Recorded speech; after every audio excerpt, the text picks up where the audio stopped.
नमस्कार दोस्तों। मैं हूं सौरभ। आप सभी का स्वागत है एक और नई वीडियो में, जो कि आप सभी के लिए एक ही लक्ष्य पर लेकर आया हूं।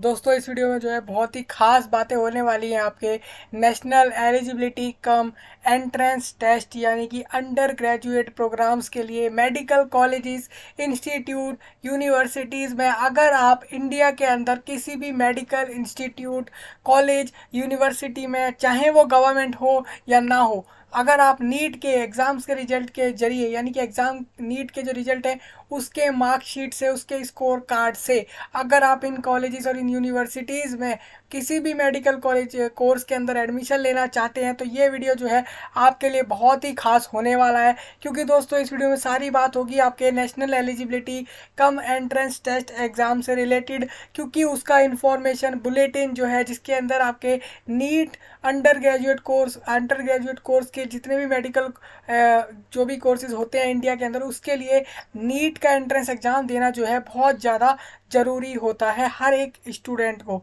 तो उसके लिए इस साल 2023 में आपको इस फॉर्म को ज़रूर भरना होगा, और इसी के एग्ज़ाम को देने के बाद ही आप किसी भी मेडिकल कॉलेज, यूनिवर्सिटी, इंस्टीट्यूट्स में आप अगर चाहें तो किसी भी मेडिकल कोर्स में एडमिशन ले पाएंगे। तो दोस्तों, इन्फॉर्मेशन बुलेटिन मतलब होता है जिसके अंदर आपको एग्ज़ाम का syllabus, marking scheme, pattern, result, eligibility, caste benefit, application form, fees, document क्या क्या चाहिए, और आपको नेगेटिव मार्किंग होगी नहीं होगी, क्या क्या सब्जेक्ट आएंगे, कौन कौन से टॉपिक आने वाले हैं, कौन जो आपके एग्ज़ाम को लेने वाला है, कंडक्ट कौन कराएगा, और कितने सेंटर में आपका एग्ज़ाम होगा, सारा कुछ एग्ज़ाम से रिलेटेड जो है वो सारा कुछ इसी पीडीएफ में, मतलब इसी फाइल के अंदर होता है।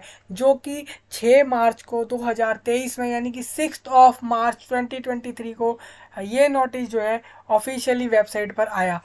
खासकर इसके साथ एक और बात आई, एक और नोटिस आया। वो नोटिस था इस बात को लेकर कि आपके एप्लीकेशन फॉर्म फिलिंग कब से चालू हो रहे हैं। तो उस नोटिस में जो कि आपकी नीट के एनटीए की जो ऑफिशियल वेबसाइट है यानी कि neet.nta.nic.in की जो वेबसाइट है, उस पर भी आपको ये नोटिस देखने को मिल जाएगा। तो दोस्तों, अब देखिए, आपको कोई घबराने वाली बात इसमें है नहीं, क्योंकि आपको इसमें पूरा 1 मंथ का समय मिल रहा है, यानी कि पूरे 1 महीने में आप जो है आसानी से फॉर्म को भर सकते हैं, फिल करके अप्लाई कर सकते हैं इस एग्ज़ाम के लिए। तो ये वीडियो जो है लंबा हो सकता है, लेकिन इसमें जो है सारी इन्फॉर्मेशन 2023 में आपका एग्ज़ाम नीट का होगा कैसे, एप्लीकेशन फॉर्म फिलिंग स्टार्टिंग से लेकर आपके जो रिजल्ट होगा, और फिर उसके बाद काउंसलिंग और एडमिशन प्रोसेस तक सारी डिटेल इस वीडियो में होने वाली है। जैसा कि आप फाइल के ऊपर यहाँ पे देख रहे हैं कि 132 पेजेस, यानी कि ये फोल्डर बहुत बड़ा है, लेकिन इसके अंदर सारी डिटेल आपकी कवर हो जाएगी।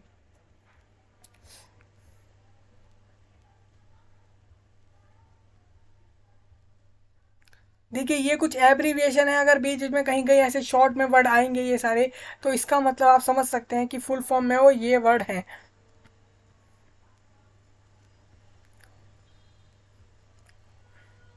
देखिए, ये इंडेक्स है जो हम डिस्कस करेंगे। इंडेक्स में आप देख सकते हैं, जैसा कि यहाँ पे लिखा भी हुआ है इंडेक्स। इंडेक्स में सिंपल लिखा है कि हम जानेंगे एनटीए है कौन।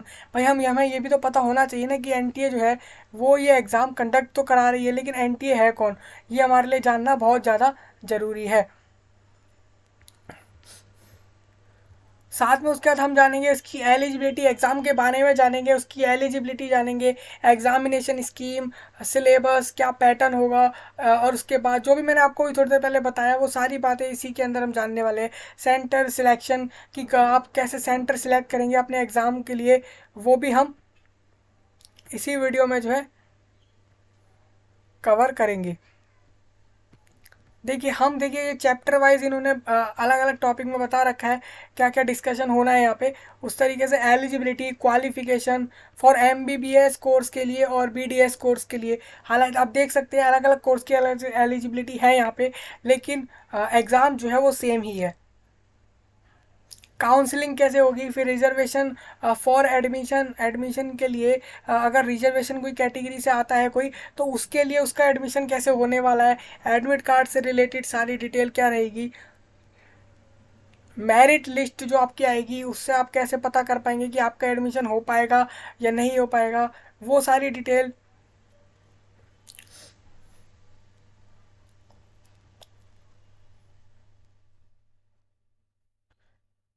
देखिए यहाँ पे अपेंडिक्स ये आपके बहुत इंपॉर्टेंट होने वाले हैं। जो अपेंडिक्स हैं ये जो है अच्छे से डिस्कस होंगे यहाँ पे।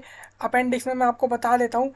ये यहाँ पे जो अपेंडिक्स 1 से चालू हो रहा है, यहाँ से इम्पोर्टेंट सारी जो जो भी आपका जैसे नेशनल मेडिकल कमीशन का जो एक्ट था 2019 का, उसके बारे में सारी डिस्कशन होगा कि वो, जैसे मैंने आपको बताया भी था पहले, एक नोटिस आया था एनएमसी का कि वो कंडक्ट कराएगी एग्ज़ाम, और ऐसा कुछ भी आया था, तो वो मैं आपको बताने वाला हूँ। हालांकि अभी जैसा लग रहा है कि अभी ऐसा ही है शायद कि आप एनटीए ही कराने वाला है आपका एग्ज़ाम, और कुछ और कोई नहीं कराएगा।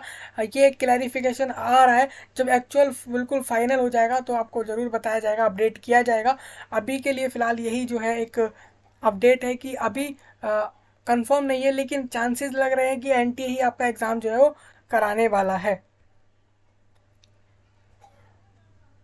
देखिए यहाँ पे ई डब्ल्यू एस, जो general general E W S का सर्टिफिकेट होता है, उससे रिलेटेड डिटेल में बात होगी। जो आपका यहाँ पे सर्टिफिकेट का फॉर्मेट कैसे होगा, क्योंकि आपको पता होगा कि आपको जो है फॉर्म, वो जो आपका सर्टिफिकेट होता है वो आपको अपलोड करना पड़ता है। अगर आप बोलते हैं कि मतलब आप अगर उस कैटेगरी में आते हैं रिजर्वेशन में, तो आपको वो चीज़ अपलोड करनी पड़ती है। अब देखिए यहाँ पे कुछ इंपॉर्टेंट इंस्ट्रक्शन है जो आपको बोले जा रहे हैं कि ऑनलाइन फॉर्म फिल करते समय आपको ध्यान रखने की। No correction facility including category change will be given at any stage after registration.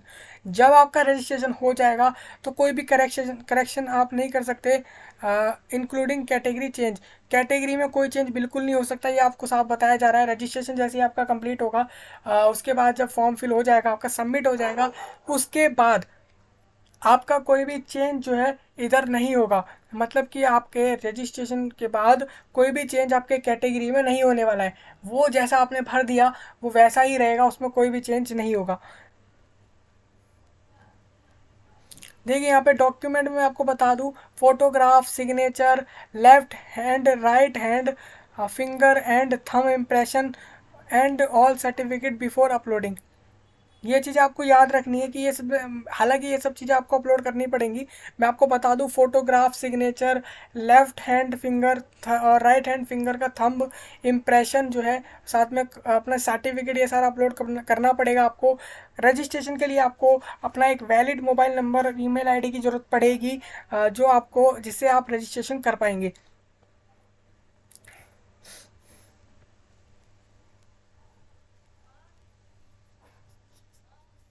Choose question paper medium carefully at it can not be change at a later stage.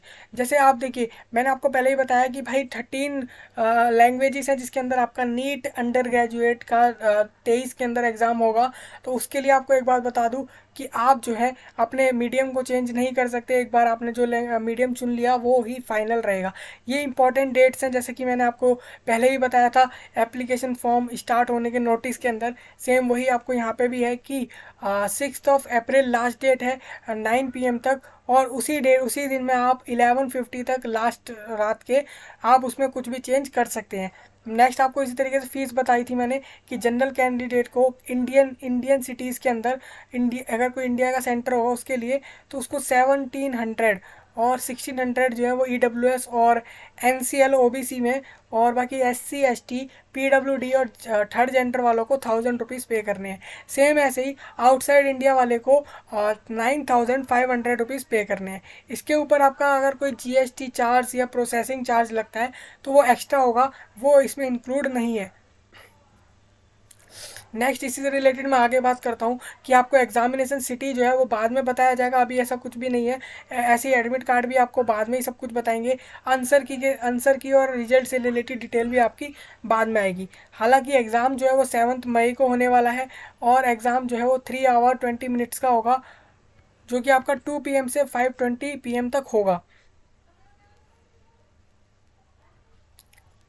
ये तो basically application का जो registration date का जो notice था उसके अंदर भी ये सब था, मेन डिटेल। अब देखिए यहाँ पे क्या है, पहले आप रजिस्ट्रेशन करेंगे, जो मैंने आपको बताया वैलिड मोबाइल नंबर और ईमेल आईडी से रजिस्ट्रेशन हो जाता है आपका आसानी से। आपको एक एप्लीकेशन नंबर मिल जाता है और एक पासवर्ड जो है वो आप क्रिएट कर लेते हैं, जैसा कि यहाँ लिखा गया है पासवर्ड क्रिएटेड। इससे फिर उसके बाद आपको एप्लीकेशन फॉर्म फिल करना होता है, सारा डिटेल जो भी आपसे मांगा जाता है। जैसा कि मैं आपको बता दूं, यहाँ पे फ़ोटोग्राफ आपको अपलोड करना पड़ता है, सिग्नेचर, लेफ्ट राइट फिंगर थम hand finger and thumb impression जो है वो आपको यहाँ पे अपलोड करना पड़ता है। साथ में कैटेगरी सर्टिफिकेट और सिटीजनशिप सर्टिफिकेट करना पड़ता है अगर मांगा जाता है तो।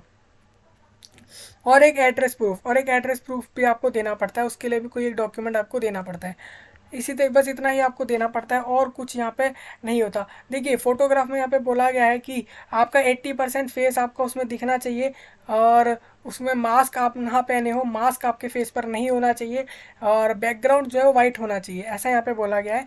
ये आपको फोटोग्राफ अपलोड करते समय ध्यान रखना है इस चीज़ का।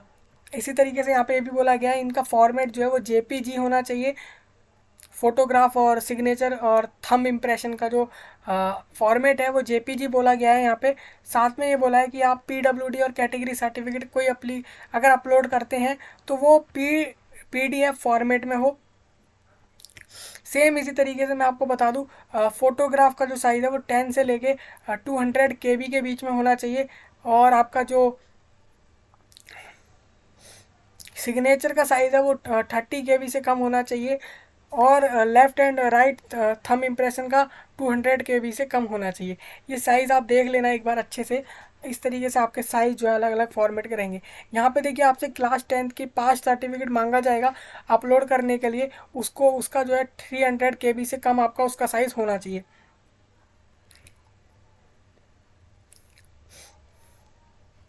तो इस तरीके से वो साइज़ का जो फॉर्मेट है रहेगा। डॉक्यूमेंट की हमने बात कर ली है। नेक्स्ट इस तरीके से जब आप ये सब कुछ कर लेंगे उसके बाद आपको फ़ीस पेमेंट करना होगा। फ़ीस पेमेंट आप ऑनलाइन करेंगे। ऑनलाइन आप क्रेडिट कार्ड, देखिए यहाँ क्या लिखा गया है, सबमिटेड ऑनलाइन ओनली थ्रो। देखिए आप सिर्फ ऑनलाइन फ़ीस सबमिट कर पाएंगे, वो भी नेट बैंकिंग, क्रेडिट, डेबिट और यूपीआई के जरिए आप कर पाएंगे इन इस एग्ज़ाम की फ़ीस की जो पेमेंट होगी। फिर फीस पेमेंट के बाद जो है आपको अपने इस फॉर्म का प्रिंट आउट लेना है और यहीं पे आपका जो नीट यूजी 2023 के लिए फॉर्म फिलिंग का प्रोसेस जो है वो कंप्लीट हो जाएगा।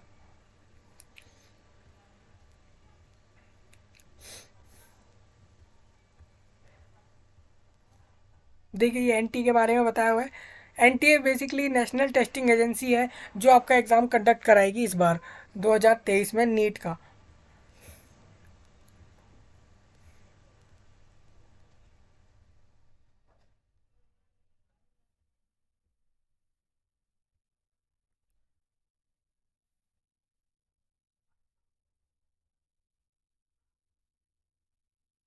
अब देखिए सिलेबस की बात कर लूँ तो सिलेबस जैसा कि बोला है यहाँ पे NMC has notified the syllabus of NEET 2023। The question paper will be based on the given syllabus appendix 3 which is available on the NMC website to rationalize the decision of reduction in the syllabus by various school education board. The NTA has taken a decision to provide choice in section B for each of the 4 subjects. देखिए जैसा कि यहाँ बोला गया है कि आपका जो सिलेबस है वो सेम रहने वाला है, सिलेबस में कोई चेंज नहीं हुआ है। यहाँ पे सिलेबस में यहाँ पे ये चीज़ बोली गई है, NT has taken a decision to provide choice in section B. जो आपके पेपर के अंदर सेक्शन बी होगा उसके अंदर आपको चॉइस जो है वो प्रोवाइड कराएगा NTA for each of the 4 subjects. जितने भी आपके चारों सब्जेक्ट हैं उन सब के अंदर सेक्शन बी के अंदर आपको जो है चॉइस जो है वो दे देगा एनटीए। हालांकि सिलेबस में कोई चेंज यहाँ पे अभी नहीं है। पैटर्न ऑफ द टेस्ट आपको बताऊं, पैटर्न ऐसे रहेगा आपका एग्ज़ाम का कि हर सब्जेक्ट के आपके दो दो सेक्शन होंगे, सेक्शन ए और सेक्शन बी। सेक्शन ए जो होगा उस पर 35 क्वेश्चन होंगे, सेक्शन बी में होंगे 15 क्वेश्चन। इस तरीके से आपके जितने भी सब्जेक्ट हैं उन सब में जो है 50-50 क्वेश्चंस आपके आने वाले हैं। आप समझ सकते हैं 50 क्वेश्चंस हैं, 35 क्वेश्चन सेक्शन ए में होंगे और 15 क्वेश्चन सेक्शन बी में होंगे। इस तरीके से होगा। Candidate can choose to attempt any 10 question, so the total number of question and utilisation of time will remains the same. Simple. यहाँ पे बोला गया है कि कैंडिडेट को चूज़ करने हैं टू अटेम्प्ट करने के लिए 10 क्वेश्चन।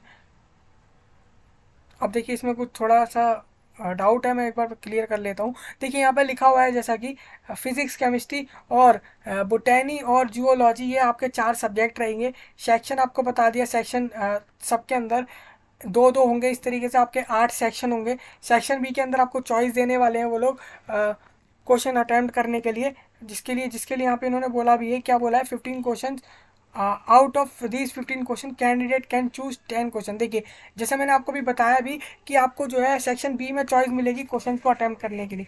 इसका मतलब ये है कि आप 15 क्वेश्चन में से 10 क्वेश्चन ही करेंगे, यहाँ पे 15 क्वेश्चन टोटल नहीं करेंगे, यानी कि इस तरीके से आपको 45 क्वेश्चन करने हैं, हर 45 क्वेश्चन करने हैं हर सब्जेक्ट में से।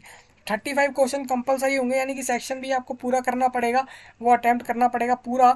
और सेक्शन बी जो होगा, सेक्शन ए पूरा करेंगे आप, और सेक्शन बी में आप 15 में से 10 क्वेश्चन अटैम्प्ट करेंगे, बाकी 5 आपको छोड़ देने हैं। इस तरीके से आपको करना है। तो इस तरीके से आपको 45 क्वेश्चन इस तरीके से हर एक सब्जेक्ट में से अटैम्प्ट करने हैं।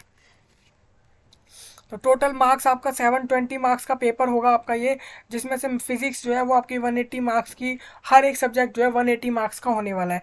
जैसा कि मैंने आपको बताया अभी कि 45 क्वेश्चन आपको करने हैं। तो इसका मतलब आप समझ सकते हैं कि आपको पर क्वेश्चन जो है 4 मार्क्स मिलने वाले हैं। पर क्वेश्चन 4 मार्क्स मिलेंगे, तो आप लगा सकते हैं 45 क्वेश्चन पे अगर 4 मार्क्स मिलते हैं तो आपके 180 मार्क्स हो जाते हैं। इस तरीके से आप देख सकते हैं कि हर एक सब्जेक्ट जो है 180 मार्क्स का आएगा। फिजिक्स, केमिस्ट्री, मैथ और बोटैनी और जियोलॉजी सारे 180 मार्क्स के 4 सेक्शन आपके पेपर में आएंगे। और इस तरीके से आपके 720 मार्क्स का पेपर होगा। और एमसीक्यू में ये पेपर होने वाला है। The total number of question and utilisation of time will remains the same. बाकी सब जो आपका टाइम है वो सेम रहेगा, जैसे कि बताया गया था कि 3 आवर एंड 20 मिनट्स आपको मिल रहे हैं, यानी कि आप देख सकते हैं कि 200 मिनट्स आपको यहाँ पे मिल रहे हैं पूरा पेपर करने के लिए। देखिए यहाँ पे सिंपल एक चीज़ बोली गई है कि आपका 1 मार्क्स काटा जाएगा कोई भी गलत आंसर पे। जैसे कि आपने अगर कोई आंसर गलत कर दिया है पेपर में, तो उसके लिए आपका 1 मार्क जो है यहाँ पे काट लिया जाएगा।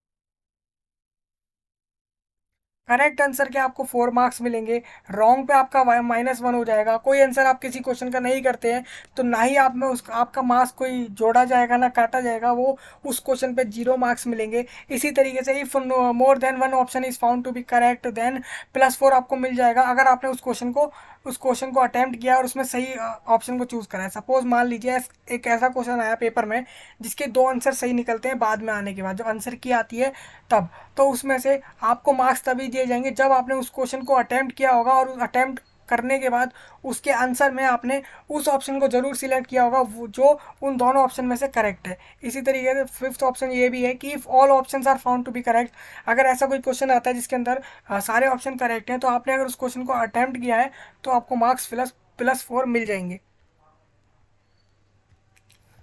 और अगर ऐसा क्वेश्चन आता है जिसमें आपका कोई भी क्वेश्चन जो है, कोई भी ऑप्शन जो है करेक्ट नहीं है और वो क्वेश्चन ही गलत हो जाता है, तो a question is dropped, then all candidate who have appeared will be given 4 + 4 marks irrespective of the fact whether the question has been attempted or not attempted by the candidate। देखिए यहाँ पे क्या बोला गया है, यहाँ पे एक चीज़ ये भी बोल दी गई है कि ऐसे जैसे मान लीजिए आपने जिस दिन एग्ज़ाम दिया उस दिन एग्ज़ाम देने वाले दिन, उस दिन ऐसा होता है अगर कि मतलब जिस दिन आपका एग्ज़ाम है उस दिन जो आपका क्वेश्चन पेपर आने वाला है, उस क्वेश्चन पेपर के अंदर कोई क्वेश्चन ऐसा निकलता है जो गलत ही आ गया है, जिसमें मान लो कोई भी ऑप्शन सही नहीं है, तो इसका मतलब क्या है कि क्वेश्चन ही गलत है। और क्वेश्चन गलत है तो इसका मतलब ऐसा नहीं है कि आपको उसको अटैम्प्ट करना ज़रूरी था। आपको बिना अटैम्प्ट किए, बिना उस क्वेश्चन का आंसर दिए भी आपको +4 मार्क्स दिए जाएंगे। ये तो सेक्शन ए के लिए मार्किंग स्कीम था, जैसे कि यहाँ पे लिखा भी है। सेक्शन बी के लिए बता देता हूँ। सेक्शन बी में क्या है, candidate need to attempt any 10 question, जैसे मैंने आपको बताया। There will be also be a negative marking, यहाँ पे भी सेम -1 काटा जाएगा, और बाकी आपको सेम उसी तरीके से मार्क्स यहाँ पर भी आपको दिए जाएंगे। मोड ऑफ एग्जामिनेशन आपको मैं बता देता हूँ। Is a pen paper based test to be answered on the specially designated machine gradable OMR sheet using ball point pen is provided at the center. Moreover, tampering with the OMR at any state will lead to be debarring of the candidate for 3 year। देखिए यहाँ पे क्या बोला गया है, यहाँ पे ये बोला गया OMR शीट आपको दी जाएगी। एक OMR शीट होती है, एक ऐसी शीट होती है उसके ऊपर आपको 4 ऑप्शंस मिलते हैं। ABCD करके, उनमें से आपको या फिर 1 2 3 4 ऐसा कुछ होता है, उसमें से आपको जो भी करेक्ट आंसर होता है उस पर आपको एक बॉल बॉल पॉइंट पेन से आपको उसको मार्क करके सर्कल को कंप्लीट कर देना होता है। उस तरीके जो भी आपका करेक्ट आंसर होता है क्वेश्चन का, वो उस पर आपका एग्ज़ाम होगा। ये कोई CBT एग्ज़ाम नहीं है। ड्यूरेशन आपको बता दी थी मैंने।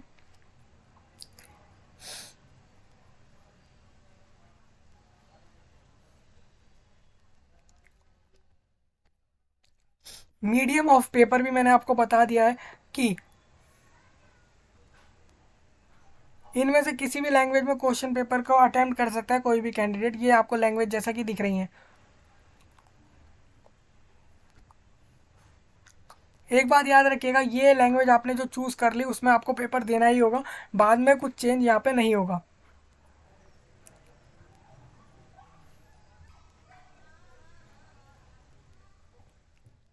देखिए यहाँ पे एक चीज़ है, candidate opting for English, Hindi और regional language would be provided test booklet in Hindi, English and selected regional language.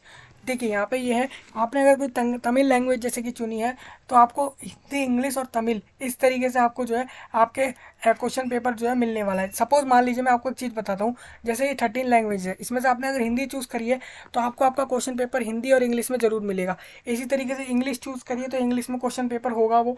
और अगर आपने कोई जैसे कि पंजाबी चूज़ करी है तो आपको हिंदी, इंग्लिश और पंजाबी 3 लैंग्वेज में क्वेश्चन पेपर आपको दिया जाएगा।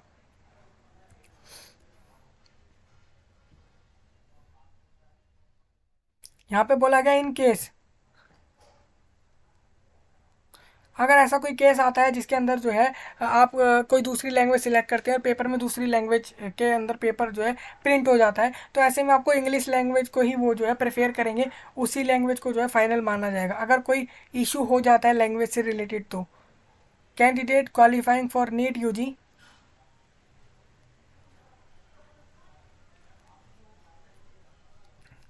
ठीक है।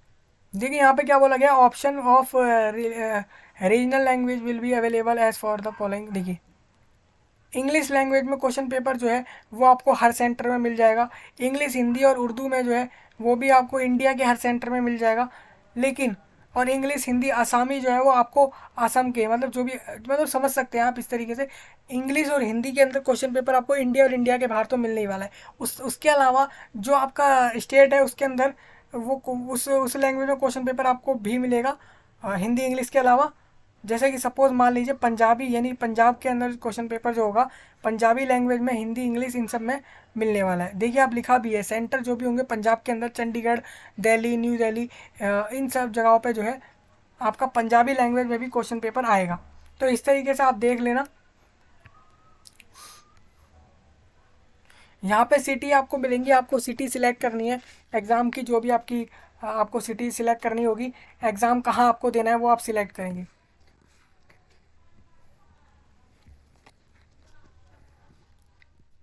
देखिए नीट का एग्ज़ाम देने के लिए आपको 17 साल का होना ज़रूरी है, 17 year of age at the time of admission. और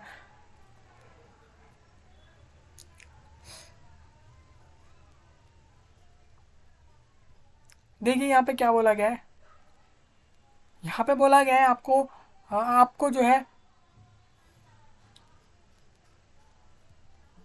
आपका जो बर्थ है वो आपका 2006 में 31 दिसंबर से पहले का या उस दिन का अगर है तो जो है आप इस एग्ज़ाम के लिए एलिजिबल हैं, क्योंकि 17 ईयर जो है वो कम से कम कंप्लीटेड होनी चाहिए आपकी इस एग्ज़ाम को देने के लिए।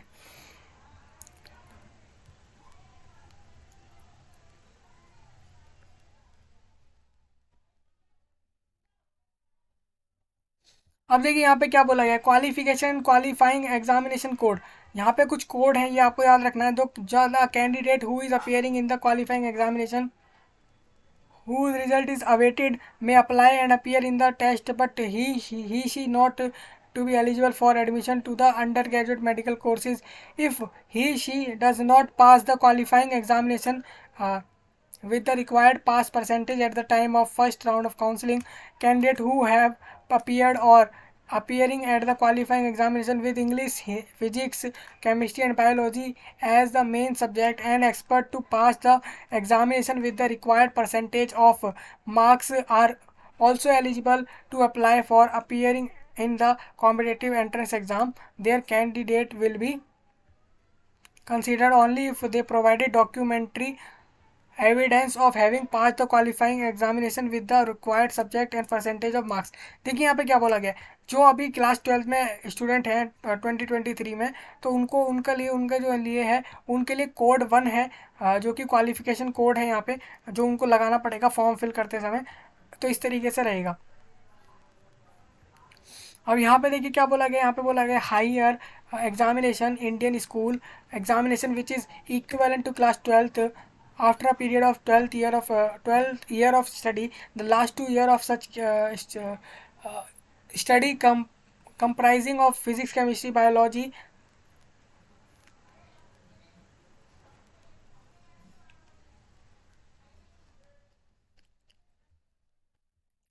Candidate who have passed class 12 from open school और अ प्राइवेट। देखिए जिसने भी ओपन स्कूल से या प्राइवेट जो भी कैंडिडेट था और उसने अपना 12th क्लास पास किया है, वो जो है वो अप्लाई नहीं कर सकता है नीट एग्ज़ाम के लिए।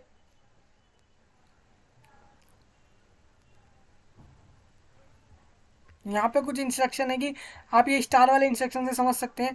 जिन्होंने अपना क्लास 12 पास कर लिया है बायोलॉजी के साथ as an additional subject will also be eligible for MBBS entrance as per honourable high court order in the. ठीक है, तो यहाँ पे बोला गया है जिसने अपना बायोलॉजी अपना मेन सब्जेक्ट के तौर पर क्लास 12 में पास किया है, वो भी इस एग्ज़ाम को दे सकता है। उसको 02 कोड जो है वो यूज़ करना होगा। तो ये कोड है, एक बार इन कोड को आप अच्छे से देख लेना, इस कोड के बारे में। उस तरीके से आपको ये कोड अप्लाई करना है फॉर्म फिल करते समय। यहाँ पे बोला गया है any other examination which is scope and standard last 2 year of +2 study physics, chemistry, biology, biotechnology will shall include practical test in this subject is found to be equivalent.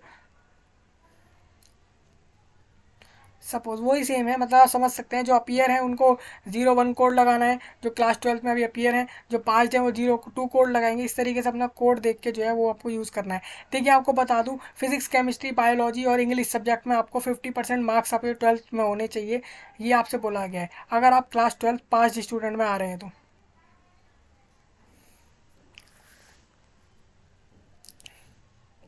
40% marks आपसे बोला गया है जो भी आपका NCL कैटेगरी में आ रहे हैं OBC में, उनको जो है उनको 40% मार्क्स अपने 12th में लाने हैं फॉर द सेम सब्जेक्ट जो मैंने आपको बताया। तो ये तो हमने परसेंटेज की बात कर ली कि भाई परसेंटेज क्या क्या होगी आपकी इस एग्ज़ाम के लिए। अब देखिए एडमिशन प्रोसीजर ऐसे है, all seats of under graduate medical dental courses will be done through NEET UG 23 following seats are available under different quotas: all India quota seats, state government quota seat, central universities, और ये सारा इन seat के हिसाब से आपका जो है admission होने वाला है। जैसे कि आप देख रहे हैं यहाँ पे सेंट्रल यूनिवर्सिटीज़ भी होंगी यहाँ पे और डीम्ड यूनिवर्सिटीज़ भी हैं यहाँ पे इन्हीं सेम मेडिकल कोर्सेज़ के लिए।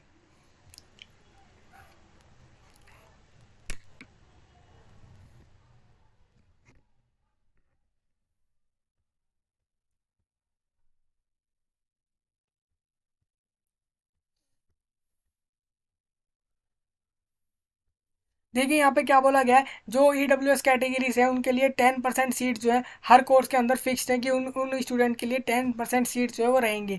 इस तरीके से OBC NCL वालों के लिए जो है वो 27% सीट जो है फिक्स्ड है हर कोर्सेज में इन एवरी कोर्स। जैसे कि यहाँ लिखा हुआ है, जैसे कि आप किसी भी कोर्स के लिए, किसी भी मेडिकल कोर्स के लिए अप्लाई कर रहे हैं और नीट का फॉर्म भर रहे हैं, तो आपके लिए 27% अगर OBC NCL non creamy layer में आते हैं, यानी कि एनुअल इनकम पूरी फैमिली की 8 लाख से कम है और आपके पास सर्टिफिकेट है इस चीज़ का NCL का OBC में, तो आपके 27% सीट जो है वहाँ पे रिजर्व है।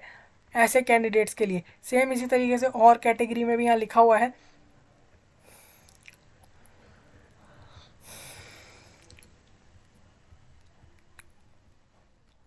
अब देखिए स्क्राइब की बात बता दूं, पीडब्ल्यूडी में स्क्राइब कैंडिडेट को सारा कुछ चेक कर लेना है पहले कि भाई किसको स्क्राइब के लिए बोला जा रहा है, किसको नहीं बोला जा रहा है। उस तरीके से फिर आपको जो है स्क्राइब जो है अलाउड किया जाएगा एग्ज़ाम के लिए।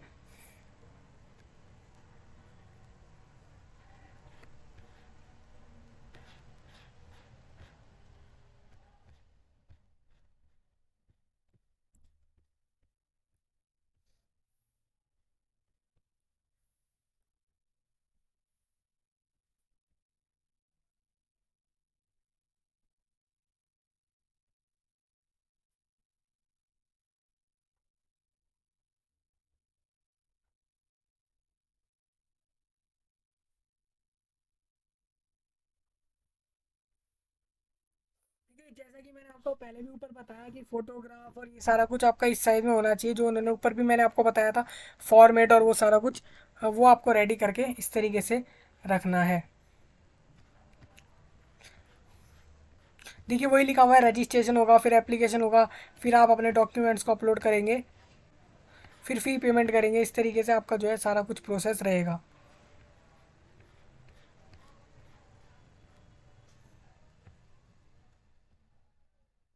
देखिए अब आपको बता देता हूँ, रजिस्ट्रेशन पेज के अंदर आपको क्या करना पड़ेगा, आपको पर्सनल डिटेल आपको डालने पड़ेंगे, आपका नाम, father name, mother name, candidate, अपने आपकी date of birth, gender, nationality और आइडेंटिटी टाइप और आइडेंटिफिकेशन नंबर, ये आपको रजिस्ट्रेशन पेज के अंदर डालना है। फिर प्रेजेंट एड्रेस के बारे में सारा कुछ आपको डालना होगा, आपको मोबाइल नंबर अपना, ईमेल आईडी, ये सारा कुछ आपको डालना है, परमानेंट एड्रेस चूज़ करना है, फिर एक पासवर्ड क्रिएट करना है। इस तरीके से आपका जो है रजिस्ट्रेशन हो जाएगा। एप्लीकेशन फॉर्म में भी आपको सेम पर्सनल डिटेल सारा कुछ जो आपसे पूछा जा रहा है वो आपको यहाँ पे डालना होगा। जैसे कि आप देख रहे हैं,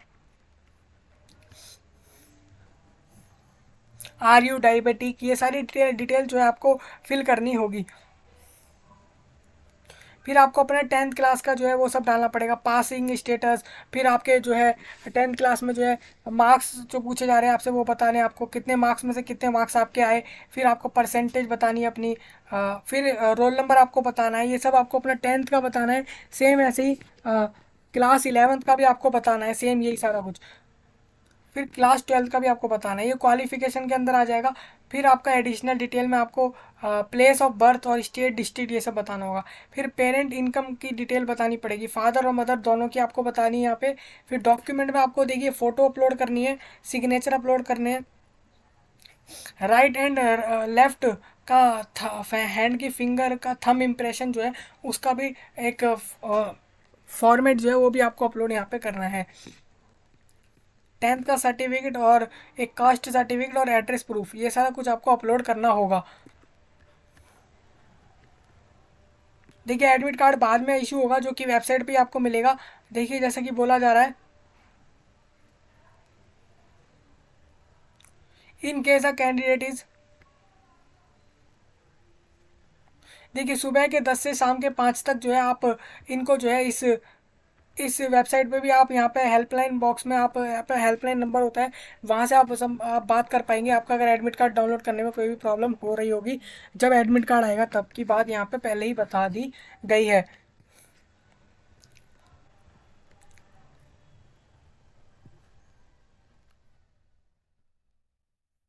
यहाँ पे बोला है कि आप एग्ज़ाम स्टार्ट होने से 2 घंटे पहले एग्ज़ाम पे पहुंच जाए, जिससे कि आपका एग्ज़ाम भी सही से हो जाए और कैंसिल होने के चांसेस ना हो, क्योंकि कैंसिल भी हो सकता है यहाँ पे exam.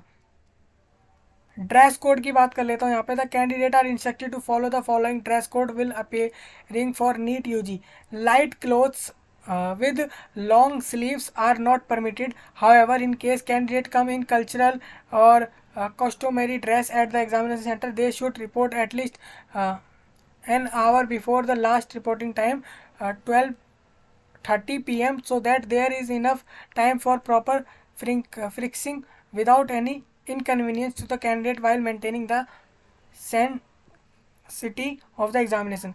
Slipper, sandal with low heels are permitted. Shoes are not permitted. देखिए यहाँ पे क्या बोल गया है, शूज जो है वो आपको यहाँ पे मना करे गए हैं, वो परमिटेड नहीं है यहाँ पे। लेकिन स्लीपर में आप आ सकते हैं, सैंडल में आप आ सकते हैं, लेकिन शूज़ में यहाँ पे आपको मना कर दिया गया है कि शूज़ में आप नहीं आ सकते एग्ज़ाम देने। इसी तरीके से आपको ड्रेस से रिलेटेड भी बोला है कि लाइट क्लॉथ पहन के आने हैं बिल्कुल आपको, और फॉर्मल तरीके से आना है बिल्कुल, ऐसा कोई नहीं आना जैसे कि आप कोई सेलिब्रेशन हो ऐसा कुछ नहीं होना चाहिए, इस तरीके के इवेंट में जा रहे हैं आप ऐसा कुछ ना हो। तो ये सारे इंस्ट्रक्शन नॉर्मल होते हैं। तो एक कैंडिडेट एग्ज़ाम दे रहे हैं तो उन्हें ये सब अच्छे से देख कर जाना है। नेक्स्ट यहाँ पे बात है यहाँ पे इंफॉर्मेशन ऑफ पेरेंट्स। पेरेंट्स की इंफॉर्मेशन में आपको यहाँ पे ये सारा बोला गया है। कैंडिडेट को 1:30 के बाद अलाउड नहीं किया जाएगा एग्जामिनेशन के अंदर, क्योंकि आपको पता होना चाहिए कि 2 PM से आपका एग्ज़ाम चालू हो रहा है, तो आपको 1:30 के बाद जो है अलाउड नहीं किया जाएगा। इस तरीके से सारा डिटेल है।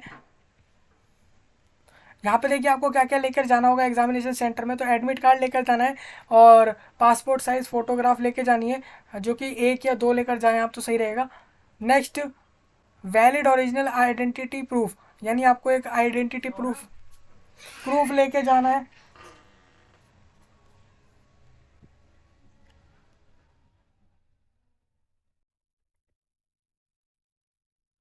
देखिए आप आईडी प्रूफ में, मैंने जैसे आपको पहले भी बताया कि आप अपना आधार कार्ड, पैन कार्ड, या जो आपने अपने एप्लीकेशन फॉर्म के समय लगाया है वही, उसी में से आपको कुछ भी एक आईडी प्रूफ जो है वो लेकर जाना होगा।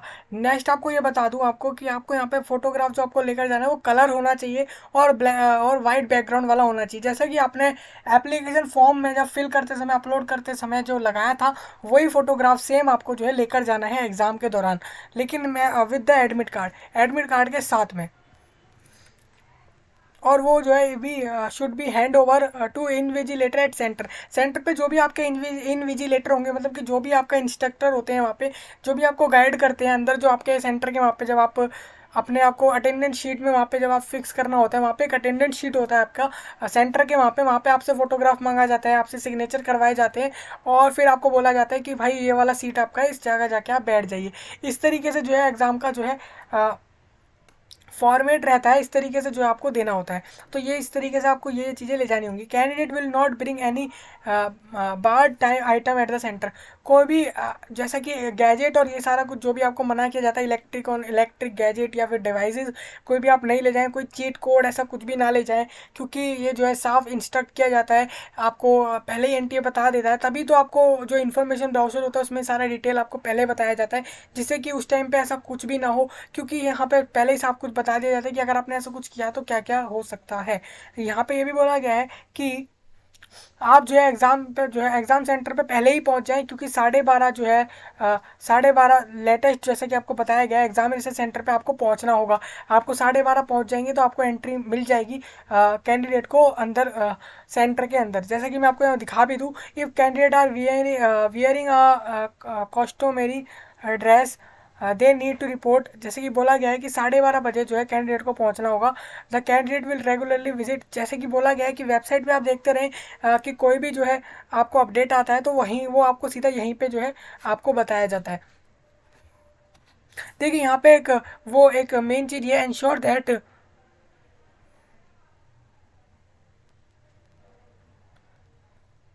It would be appropriate to visit the centre a day before examination to confirm the location.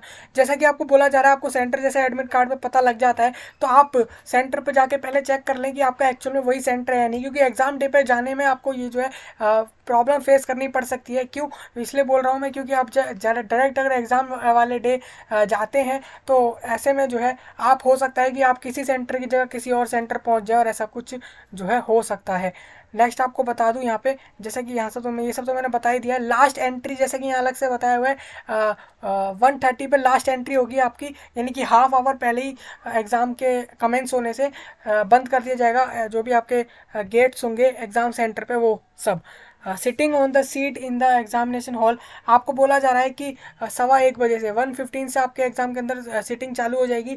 Announcement of important instruction जो है, जो इंपॉर्टेंट इंस्ट्रक्शन आपके एग्ज़ाम शुरू होने से पहले आपको दिया जाता है वहाँ पे, वो आपको 1:30 से 1:45 के बीच में आपको दे दिया जाएगा। और आपको टेस्ट की जो बुकलेट होगी, यानी कि आपका जो क्वेश्चन पेपर और ये बुकलेट जो भी कुछ होगा वो 1:45 पे आपको मिल जाएगा। Writing of particular to the test booklet, जो आपको सारा डिटेल अपना डालना होगा, अपना अपना नाम, रोल नंबर और वो सारा कुछ, वो आप 1:50 से डालना चालू होंगे। मेन आपका एग्ज़ाम जो है 2 PM पे चालू होगा और 5:20 पे जो है इस तरीके से ख़त्म हो जाएगा। इस तरीके से आपका एग्ज़ाम होने वाला है। आपको मैंने ये सारा कुछ बता दिया है एग्ज़ाम कैसे होगा और कैसे क्या क्या होने वाला है। नेक्स्ट मैं आपसे यहाँ पे बात कर लेता हूँ। यहाँ पे क्या बोला गया, candidate are also required to put the thumb impression in the space provided on the attendance sheet. जो आपकी अटेंडेंस शीट होगी वहाँ पर एग्जामिनेशन के दौरान, तो वहाँ पे आपको थंब इम्प्रेशन अगर बोला जा रहा है कि कोई किसी कैंडिडेट को कि वो सिग्नेचर नहीं कर सकता, तो थंब इम्प्रेशन भी लगा सकता है, और थंब इम्प्रेशन अगर मांगा गया है तो वहाँ पे आपको लगाना पड़ेगा। देखिए, जो इस पूरे नोटिस में बहुत सारी डिटेल है, मेन में वही डिटेल आपको बता रहा हूँ जो इम्पोर्टेंट है, क्योंकि हालांकि जो ये पूरा शीट है, जो पूरा ये PDF है, बहुत ज़्यादा लॉन्ग है, लेकिन मेन मेन जो बातें हैं वो मैं आपको यहाँ पे सारी कवर करके एक एक चीज़ जो है बता देता हूँ। मेन आपको बताऊँ, डिस्प्ले ऑफ आंसर की आपकी जो है एग्ज़ाम के 2 to 3 वीक्स में शायद से आ जाती है। वो आती है, वो सारा डायरेक्ट आपकी वेबसाइट पर ही आती है। आप अपने एप्लीकेशन नंबर, पासवर्ड को डालकर ही उस चीज़ को देख पाते हैं। सेम इसी तरीके से रिजल्ट को देखने का भी सेम प्रोसेस जो है रहता है। जैसा कि यहाँ बार बार बोला जा रहा है 50% जो मार्क्स है आपको बोला जा रहा है। देखिए अब यहाँ पे क्या बोला गया है, in order to eligible for admission undergraduate medical courses for the particular academic year in case of general और EWS 50 percentile। देखिए, it necessary for a candidate to obtain a minimum of marks of at the 50th percentile in NEET UG here for the said academic year. In respect to candidate belonging to SC ST categories, OBCs, NCL, the minimum marks shall be 40 percentile। देखिए यहाँ percentile की बात हो रही है, not the percentage, it's a percentile. तो यहाँ पे आप देख सकते हैं परसेंटाइल जो होती है सारे कैंडिडेट के अकॉर्डिंगली आपका जो है कैलकुलेट करके निकाला जाता है, जो कि ये काम आपका नहीं होता। आपका काम वो उनका वो सीधा NTA का काम होता है। आपको सिर्फ मेनली यहाँ पे ये देखना होता है कि आपकी परसेंटाइल कितनी आई है। आप पहले ये देख लीजिए अपना कैटेगरी, और कैटेगरी के साथ परसेंटाइल मैच कर लीजिए। अगर आपका परसेंटाइल इस कैटेगरी में फॉल करता है, अगर आपका इससे ऊपर आ जाता है SC ST में, और इससे ऊपर आता है आपका अगर जनरल और EWS के अंदर, और सेम फॉर इसी तरीके से PWD वालों को बोला गया 45 percentile, तो इस तरीके से आप जो है एलिजिबल होंगे। ऐसा नहीं बोला कि आपका एडमिशन हो ही जाएगा, आप एलिजिबल होंगे, मतलब आपका एडमिशन हो सकता है। अब होगा तो वो तो मेरिट लिस्ट पर डिपेंड करता है, जो आपका बाद में आता है। तो वो इस तरीके से जो है सारे फॉर्मेट रहते हैं एग्जाम से रिलेटेड, जो कि नीट UG 2023 में होने वाला है, जो कि बहुत बड़ा अपडेट है, जो कि कल ही नोटिस आया है। तो इससे रिलेटेड सारा कुछ इन्फॉर्मेशन ब्राउजर के अंदर एक एक डिटेल जो यहाँ पे बताई गई है, आप चेक कर लेना यहाँ पे एक बार। देखिए मैं तो जैसे कि मेन डिटेल यहाँ पे कवर कर दे रहा हूँ, आपको जो है इसमें सारा डिटेल एक बार देख लेना है अच्छे से, क्योंकि इसीलिए जो ब्राउजर है उसमें सारा डिटेल पहले से ही मेंशन रहता है। मैं नेक्स्ट आपको बताऊँ, merit list for counselling under 15% all India quota. देखिए मेरिट लिस्ट जो है यहाँ पे एक बताया गया, मेरिट लिस्ट जो है 50% और 50% ऑल इंडिया कोटा। देखिए ऑल इंडिया कोटा के हिसाब से मेरिट लिस्ट निकलेगी, और साथ में एक मेरिट लिस्ट होगी जो ऑल इंडिया कोटा को छोड़कर होगी। तो दोनों तरीके से आप मेरिट लिस्ट को अच्छे से देख लेना, और सारा कुछ जो मेरिट लिस्ट पर ही डिपेंड करेगा आपका। अब देखिए एलिजिबिलिटी क्राइटेरिया बोला गया इन कोर्सेज के लिए। आप देख सकते हैं BA MS BS MS BU MS और BH MS कोर्सेज के लिए यहाँ पे बोला गया कि 50% मार्क्स जो है आपके 12th में, जैसा कि पहले ही बोला था मैंने, फिजिक्स केमिस्ट्री बायो PCB में आपके बोले गए थे, और सेम 40% मार्क ST ST के लिए बोले गए हैं। तो सेम वही एलिजिबिलिटी क्राइटेरिया हर कोर्स के लिए सेम नहीं है, यहाँ पे डिफरेंट कोर्स के लिए डिफरेंट एलिजिबिलिटी है। तो इस चीज़ को आपको ध्यान में रख के चलना होगा।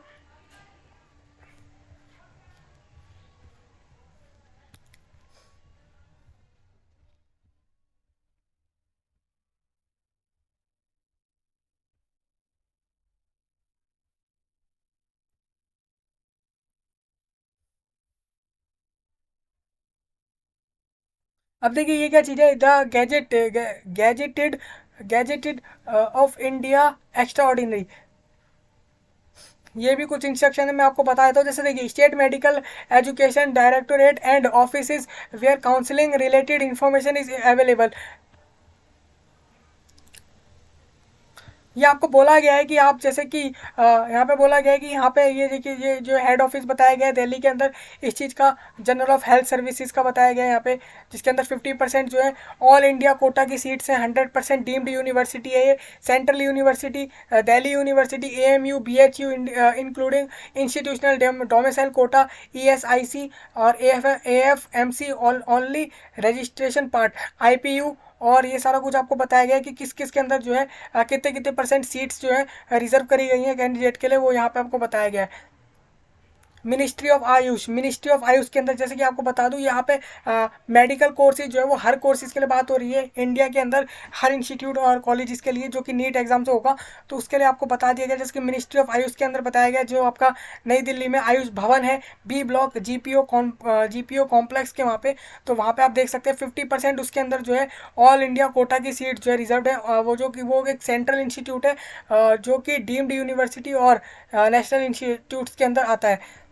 तो इस तरीके से आप और भी देख लेंगे यहाँ पे स्टेट वाइज भी बताए हुए हैं यहाँ पे, जैसे कि दिल्ली के अंदर GGS जो है उसके लिए भी यहाँ पे आपको बताया गया है, उसके अंदर भी मेडिकल कोर्सेज हैं, तो आप यहाँ पे एडमिशन ले सकेंगे। यहाँ पे लिस्ट भी आपको बताइए। इससे अब देखिए मैं आपको बता दूँ कोर्स सिलेबस। अब मैं मेन बात कर लेता हूँ सिलेबस की। सिलेबस अभी आपको नहीं बताया गया था, सिलेबस यहाँ पे मैं आपको बता देता हूँ। Course syllabus physics, chemistry, biology higher secondary stage के बेस पर आपका यहाँ पे आने वाला है। ट्वेल्थ के बेस पर आएगा और थोड़ा उससे ऊपर लेवल हो सकता है, ज़्यादा हार्ड उससे नहीं होने वाला है। जैसे कि आपको बता दूँ, मैं आपको ये बता दूँ, the national medical council of India recommends the following syllabus for admission. ये देखिए ये सिलेबस आपका MBBS और BDS, BA, MS और BS MS इनका जो फुल फॉर्म है, और बाकी सब आप देख सकते हैं और जगहों से भी। यहाँ पे भी आपको इस लिस्ट में आपको देखने को मिल जाएगा कि कौन कौन से कोर्स की बात हो रही है। यहाँ शॉर्ट फॉर्म में बात करी गई है। नेक्स्ट आपको बता दूँ CBSE, NCERT और COBSE इनके बेस पर जो है सिलेबस बनाया गया है, जिसके अंदर आपका फिजिक्स के अंदर क्लास 11 का सिलेबस और फिजिक्स के अंदर क्लास 12 का सिलेबस ये रहेगा आपका। देख सकते हैं आप physical world and measurement, kinematics, laws of motion, work, energy and power, motion of system of particle and rigid body. इस तरीके से आपका 11th का, 12th का फिजिक्स का, केमिस्ट्री का, सेम इसी तरीके से आपका बायोलॉजी का भी सिलेबस रहेगा। ये आपको प्रिपेयर करना पड़ेगा इस एग्ज़ाम के लिए। सेम देखिए यहाँ पे पूरा सिलेबस आपको बताया गया है, आप एक बार अच्छे से चेक कर लेना एक एक चीज़ यहाँ पे सिलेबस में। जैसे कि अब ये केमिस्ट्री का सिलेबस है, हाइड्रोकार्बन और एनवायरमेंटल केमिस्ट्री, तो ये आपका सिलेबस रहेगा केमिस्ट्री का। ये बायोलॉजी का सिलेबस आपका आ गया इसी तरीके से।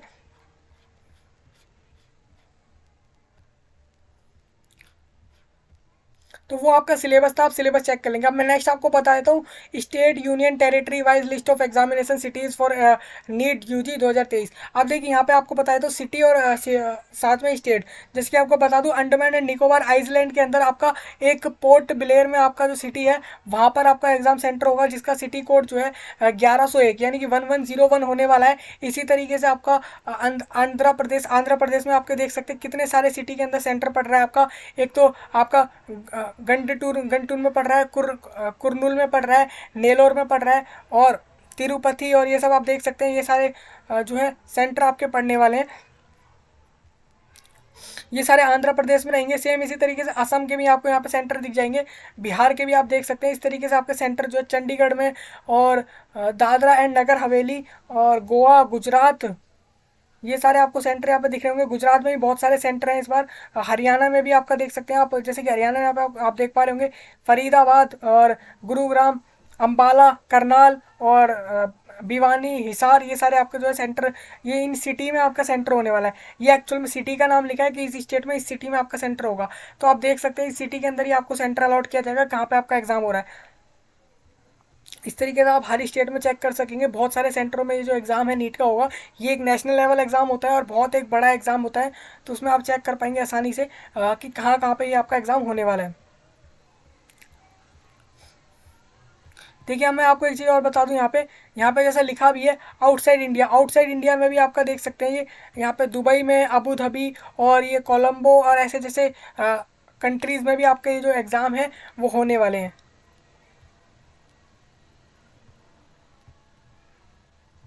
देखिए एनटीए को ये राइट है कि वो जो है आगे भी अगर कोई सिटी में कोई चेंज करना चाहे तो वो कर सकती है, अगर दैट में have be opted by candidate in his online application form. देखिए जैसे मान लीजिए कोई कैंडिडेट अपनी मर्जी से कोई एग्जामिनेशन सिटी चुनी है और बाद में अगर एनटीए कुछ चेंजेस करती है तो वो कर सकती है, उसको जो है ये रिजर्वेशन है, मतलब उसको जो है ये चीज़ अलाउड है कि वो अपना वो जो है सेंटर में चेंजेस कर सकती है। ग्रेजुएट मेडिकल एजुकेशन रेगुलेशन के हिसाब से यहाँ पे कुछ एक नोटिफिकेशन बताया गया है जिसमें कुछ डिटेल है, वो आप चेक कर लेना। मेन यहाँ पे स्पेसिफिक कुछ अच्छा देखिए यहाँ पे क्या मैं आपको बता देता हूँ।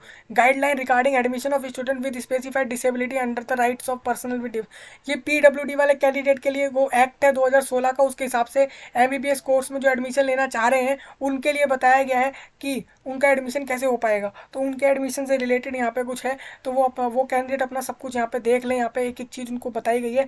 हालांकि हमारे पास ब्राउचर बहुत लंबा होता है, इतने डिस्कशन का टाइम नहीं हो, मतलब और भी वीडियोस वो होते हैं, तो इस वजह से इतना ही डिस्कस हो पाता है। List of centres for disability certificate. अब देखिए यहाँ पे मैं आपको बताऊँ list of centres for disability certificates, ये सेंटर हैं जहाँ पे जो है आप centre for disability, list of disability centre certificate certification centre who will issue disability certificate as per NMC norms. देखिए in support of their claim. अच्छा ठीक है, यहाँ से आप अपना जो है डिसेबिलिटी सर्टिफिकेट बनवा सकते हैं। ये सेंटर्स आपको बताए गए, अगर आपको नहीं पता तो यहाँ से आप अपने सर्टिफिकेट डिसेबिलिटी के बनवा सकते हैं। अगर कोई पीडब्ल्यूडी कैंडिडेट में आता है तो अपना सारा कुछ चेक कर ले पहले, उसके बाद सब कुछ जब उसको पता लग जाए कि हाँ मैं इस कैटेगरी में आ रहा हूँ, मेरे को सारा कुछ जो है उसको दिख रहा होगा आसानी से, वो कैंडिडेट जो है आसानी से इस तरीके से name of disability certificate centre, यहाँ से अपने सेंटर जो है जो सेंटर्स हैं जहाँ पे वो आपको सर्टिफिकेट बनवाया जाता है। जैसे कि यहाँ पे सिटी और स्टेट लिखे हुए, नई न्यू दिल्ली, मुंबई, कोलकाता, चेन्नई, इस तरीके से जगह किस के नाम भी हैं, तो आप देख के ये सब जो है करवा सकते हैं। अब मैं आपको बताता हूँ जनरल ईडब्ल्यूएस सर्टिफिकेट। जो कैंडिडेट जनरल ईडब्ल्यूएस सर्टिफिकेट में आते हैं तो उनको जो है ये एक डिक्लेरेशन फॉर्म है, ये एक सर्टिफिकेट फॉर्म है, ये उनको फिल करके सबमिट करना पड़ेगा एप्लीकेशन फॉर्म में ही अगर मांगा जाता है। तो अगर वो ईडब्ल्यूएस कैटेगरी में आते हैं तो यहाँ पे उनको अपना नाम डालना पड़ेगा, सन ऑफ, यहाँ फादर का नाम डाल देंगे, वो यहाँ पे अपना एड्रेस डालेंगे। सेम इसी तरीके से जो है अपना यहाँ पे डिस्ट्रिक्ट उन्हें डालना है, पिन कोड डालना है, इस तरीके से उन्हें सारा डिटेल डाल के यहाँ पे ऑफिसर के सिग्नेचर करवाने, यहाँ पे अपना नाम और यहाँ पे ये सब जो है फ़ोटो यहाँ पे अपलोड अपनी चिपकानी है यहाँ पे, उसके मतलब पेस्ट करनी है। और उसके बाद ही जब इसका प्रिंट आउट लेना है आपको पहले, सबसे पहले इस फॉर्म का, उसके बाद ये सारा फिल करके ईडब्ल्यूएस कैटेगरी वालों के लिए है ये, और उनको इस तरीके से जो है फिर बाद में इस सर्टिफिकेट को अपलोड करना है।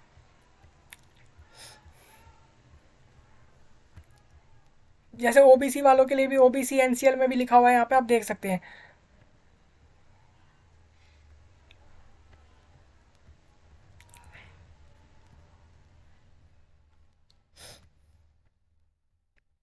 ये डिक्लेरेशन की बात हो रही है कि भाई आप डिक्लेरेशन, जैसे कि ओबीसी एनसीएल में सर्टिफिकेट के बारे में कोई कैंडिडेट डिक्लेरेशन देना चाह रहा है कि मतलब उसके पास अभी सर्टिफिकेट नहीं है बट वो उस कैटेगरी में आता है, तो यहाँ पे अपना नाम, एड्रेस, फोटोग्राफ यहाँ पे पेस्ट करनी है उसे, और यहाँ पे उसको एप्लीकेशन नंबर डालना है अपना यूजी का, फिर मोबाइल नंबर, ईमेल डालनी है, इस तरीके से उसको जो है ये सारी डिटेल फिल करनी होगी।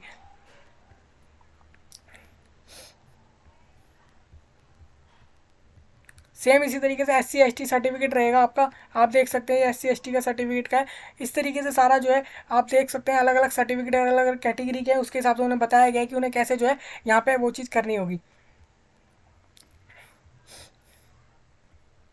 ये स्क्राइब, जैसे पीडब्ल्यूडी में स्क्राइब कैंडिडेट जो है वो स्क्राइब के लिए अगर कोई अप्लाई कर रहे हैं कि भाई उन्हें स्क्राइब अलाउ किया जाए एग्ज़ाम के लिए, तो उसमें उनको जो है यहाँ पे वो सब कुछ डालना पड़ेगा कि I dash a candidate with dash of the disability appearing for the NEET name of the examination, जैसे कि बोला गया यहाँ पे NEET bearing application number at, यहाँ पे सेंटर का नाम डालना है, in the district name of the state, यहाँ पे स्टेट का नाम डालना है। इस तरीके से फॉर्म फिल करके उन्हें भी वो जो है सबमिट करना पड़ेगा। ये डिक्लेरेशन और ये सब जो है वो अपलोड करने पड़ते हैं। अब देखिए यहाँ पे मैं बता देता हूँ आपको list of code of class 12th education board. अब देखिए यहाँ पे जिसने भी अपना क्लास 12 से बोर्ड किया है उनको जो है कोड जो है मिला होगा, वो कोड जो है वहाँ पे आपसे पूछा जा सकता है एप्लीकेशन नंबर में, वो आपको डालना पड़ेगा। जैसे सीबीएसई से जिन्होंने 12th करा है उनका कोड 3 रहेगा। इस तरीके से जो अलग अलग कोड यहाँ पे बताए गए हैं, आप देख सकते हैं अपना कोड। अपने स्टेट का, जैसे कि दिल्ली स्टेट ओपन स्कूल का कोड जो है वो 12th है। इस तरीके से आपको Assam higher secondary education counselling का कोड जो है वो 07 है। इस तरीके से आपको जो है वहाँ पे कोड दिखेंगे एप्लीकेशन फॉर्म फिल में, तो आपको इस तरीके से वो चीज़ वहाँ पे कोड जो है चुनना होगा, यानी कि चूज़ ऑप्शन में वो चीज़ सिलेक्ट करनी है। List of code of occupation qualification और income for father guardian mother of NEET UG. देखिए अब यहाँ पे क्या है, लिस्ट ऑफ कोड ऑक्यूपेशन। अब यहाँ पे देखिए, यहाँ पे आपको बताना पड़ेगा, जैसे कि आपका ऑक्यूपेशन मतलब आपके फादर की ऑक्यूपेशन आपको बतानी है यहाँ पे, फादर या मदर दोनों की, तो इस तरीके से आपको बतानी होगी। जैसे एग्रीकल्चर में है अगर वो, तो उनको उनके लिए कोड 01 होगा, इसी तरीके से आपको बताना है। प्राइवेट सर्विस है तो उसके लिए कोड 8 होगा, इस और टीचिंग से रिलेटेड है तो 09। आपके फादर मदर किसी का भी हो सकता है, किसी भी एक के बारे में आप डिटेल डाल सकते हैं और उसके हिसाब से आप बता सकते हैं कि वो किस डिपार्टमेंट में वो चीज़ जो है उनका काम है। अगर इनमें से कुछ भी नहीं मिलता, जैसे सपोज जैसे कि हाउस वाइफ, अगर अदर में आपका आ जाएगा इंक्लूडिंग हाउस वाइफ, यानी कि आपके मदर की अगर आप डिटेल डाल रहे हैं ऑक्यूपेशन में, तो आप यहाँ पे कोड नंबर 10 चुनेंगे। इनकम के लिए आपको बताया गया है कि अप टू, यानी कि आपके 50,000 तक की सैलरी है आपकी मदर की या फादर की, तो उसमें से आपको कोड 01 करना है। इस तरीके से आपको कोड सिलेक्शन भी करना है। अब देखिए लिस्ट ऑफ कोड क्वालिफिकेशन, यहाँ पे क्वालिफिकेशन आप कैसे बताएंगे, क्वालिफिकेशन ऐसे बताएंगे कि अगर 10 से नीचे है तो आप 2 कोड चुनेंगे। इस तरीके से लॉ ग्रेजुएट LLB हैं तो 08, इस तरीके से आपका कोड रहेगा। कैटेगरी कोड आपको यहाँ पे बता दिया गया। ये सारा कुछ जो है एप्लीकेशन फॉर्म फिल करते में अच्छे से समझ आएगा, लेकिन यहाँ पे आपको कोड एक बार जो है समझ लेना है। फिर भी ये एफिडेविट लगाना पड़ेगा आपको सिंगल गर्ल चाइल्ड का। अगर कोई ऐसी लड़की है जो कि एक अकेली संतान है अपने माता पिता की, यानी कि सिंगल गर्ल चाइल्ड है, तो उसको ये फॉर्म जो है वो अटैच करना पड़ेगा फॉर्म फिलिंग के साथ, जो कि must be on 50 rupees attempt paper. 50 rupees का अटैम्प्ट पेपर उस पर होना चाहिए। इसको फिल करने के बाद उस पर 50 रुपीज़ का अटैम्प्ट पेपर आता है, स्टैम्प आता है, वो उसको यहाँ पे जो है लगाना है इस सर्टिफिकेट पे। उसके बाद उसको अपलोड करना है, जैसा कि आपको यहाँ पे मैंने बताया। नेक्स्ट इसी तरीके से self declaration bye minority community candidate for support from government scheme. Minority community का कैंडिडेट को इस तरीके से उनका भी फॉर्म भरना पड़ेगा। तो इस तरीके से ये रहेगा, तो आप अपने हिसाब से ये सब देख लेंगे। देखिए अब मैं बता दूं आपको फ़ी पेमेंट कैसे करनी है। फ़ी पेमेंट जैसे मैं पहले ही बताया, डेबिट कार्ड क्रेडिट कार्ड ये सारे ऑप्शन रहते हैं, इस तरीके से आप पे कर सकते हैं। चार्जेस की आपको सोचने की जरूरत नहीं कि कितना एक्स्ट्रा लगेगा, वो ऑटोमेटिकली जनरेट करके देगा विंडो कि इतना चार्ज जो है उसको सर्विस चार्ज या बैंक चार्ज लगने वाला है ऊपर एप्लीकेशन से ऊपर। हालांकि उन्होंने यहाँ पे उस तरीके से बताया भी हुआ है, आप चेक कर सकते हैं किस बैंक को जो है कितना चार्ज लगने वाला है, आपके फॉर्म फिल में कितना चार्ज आपको देना पड़ेगा। ये कुछ जो है ईमेल आईडी है, हेल्प सेंटर है, यहाँ पे आप बैंक के हेल्प सेंटर हैं। आपको जैसे कोई भी प्रॉब्लम हो जाती है पेमेंट करने में, आप जिस भी बैंक के थ्रू पेमेंट कर रहे हैं उससे अगर कोई प्रॉब्लम होती है, तो आप उस तरीके से उस बैंक के ईमेल पे या कॉन्टैक्ट पे जो है कॉन्टैक्ट करके सारा कुछ जो है सॉल्व कर सकते हैं अपना प्रॉब्लम। तो इस तरीके से रहेगा आपका। देखिए मैं आपको बता दूँ, ये फोटोग्राफ इस तरीके से अपलोड करना है आपको, ये साइज़ है, फॉर्मेट ये लिखा है, इस तरीके से आपको बताया हुआ है। हालांकि ये दो बार बताया हुआ है, पहले भी ऊपर बताया गया था, यहाँ पे भी दोबारा बताया गया है सेम वही चीज़, फॉर्मेट और साइज़। अब देखिए लॉगिन पेज में आपको सिंपल क्या करना है, यहाँ पे न्यू रजिस्ट्रेशन में क्लिक करना होगा। इस तरीके से विंडो आपके सामने आएगा, ये आपको नीट की NTA की वेबसाइट पे ही मिलेगा। वहाँ पे आपको न्यू रजिस्ट्रेशन में क्लिक करके फिर इस तरीके से आपका प्रोसेस रहेगा, रजिस्ट्रेशन, फिर एप्लीकेशन फॉर्म, फिर फ़ी पेमेंट। इस तरीके से आपको जो है ये प्रोसेस करना होगा। ये आपको पूरा पढ़ लेना है, ये पूरा बताया गया है, सारा कुछ इंस्ट्रक्शन है। ये इंस्ट्रक्शन वही सब हैं जो मैंने आपको इस ब्राउज़र इस बुलेटिन के अंदर स्पेशली आपको सब बता दिया है। देखिए ये सारे फील्ड रहेंगे, इस तरीके से आपका फॉर्म दिखने वाला है। इस तरीके से लिखा हुआ होगा कि जो चीज़ आपने नहीं कंप्लीट करी होगी इनकम्प्लीट लिखा होगा, और इस तरीके से आपको धीरे धीरे सारे फील्ड जो हैं फिल करके जो है कंप्लीट करने हैं। देखिए यहाँ सारी डिटेल आपको फिल करनी है जो भी आपसे पूछा गया है फॉर्म में, और आपको सेव एट नेक्स्ट पे क्लिक करना होगा। हर बार आपसे एक सिक्योरिटी पिन यहाँ पे सारी डिटेल के बाद नेक्स्ट में फाइनली लास्ट स्टेप जो होगा उस पेज का, उसमें आपको नेक्स्ट में नेक्स्ट में होने से पहले एक सिक्योरिटी पिन डालना होगा, ये वाला जो लिखा हुआ है सेम यहाँ पे डालना होगा, फिर आपको सेव एंड नेक्स्ट पे क्लिक करना होगा। इस तरीके से आपका जो है डिटेल जो है सेव होता जाएगा और आप आगे जो है बढ़ते जाएंगे। ठीक है, यहाँ पे डॉक्यूमेंट अपलोड में मैं आपको बता दूँ, डॉक्यूमेंट अपलोड में आपसे ये सारी डिटेल्स जो है मांगी जा रही है, 1 2 3 4 5 6 7, ये 7 डॉक्यूमेंट जो आपको अपलोड करने को कहा जा रहा है। ये नीट यूजी के लिए बात हो रही है, तो इसमें आपको इतने डॉक्यूमेंट जो है अपलोड करने होंगे। ये फाइनल रिव्यू है आपके सामने, ये आप अपने फॉर्म को जो है देख पा रहे होंगे आसानी से कि आपका फॉर्म भर चुका है और आप अपनी हर एक चीज़ जो है यहाँ पे देख पा रहे हैं।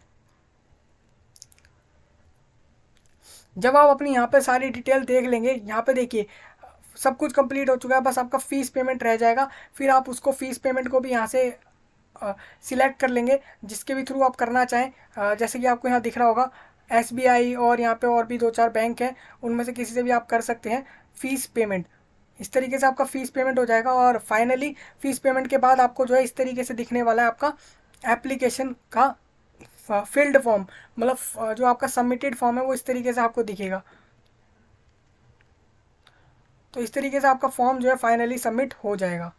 नो ऑफलाइन, देखिए कोई भी ऑफलाइन एप्लीकेशन नहीं होने वाला है, सब ऑनलाइन प्रोसेस होगा। हालांकि मैंने आपको नोटिस वाले वीडियो में भी ये चीज़ बताई थी कि कोई भी फिजिकल मोड में कुछ भी ऐसा नहीं हो रहा है, सब ऑनलाइन मोड में ही होने वाला है।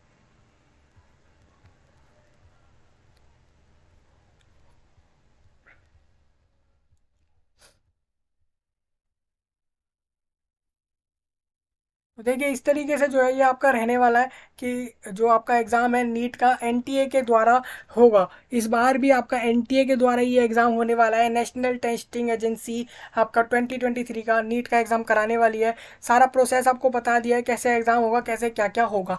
तो दोस्तों इस वीडियो में इतना ही, मिलते हैं अगली वीडियो में, तब तक के लिए